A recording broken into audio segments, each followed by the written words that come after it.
Some afternoons in Columbia, the falling water in the Main Street fountain is the closest thing to precipitation. But when nasty weather rolls in, locals can't listen for storm sirens. They don't exist here. Not feasible. The cost of that would be astronomical. Pat Woodmansey is the assistant director of the Murray County Office of Emergency Management. She says just last year the county looked into adding storm sirens, but it would have been too expensive. We have a hard enough time meeting our budget and trying to keep costs under for the citizens of our community. Woodmansey says it would cost millions to install storm sirens and several $100,000 a year to maintain them. Instead, the OEM set up an early alert system.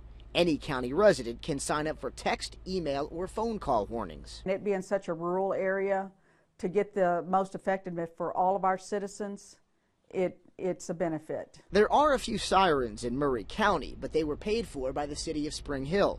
Residents like Jim Sewell believes the county needs to do more. Columbia is a place where people still get out and work with their hands, and they do a lot of outdoor work, and even though they may have a smartphone in their pocket, they may not hear it when that alert goes off. But not everyone agrees. John Goodlow says his family uses the early warning system and doesn't feel the county should pay for expensive sirens. I don't think that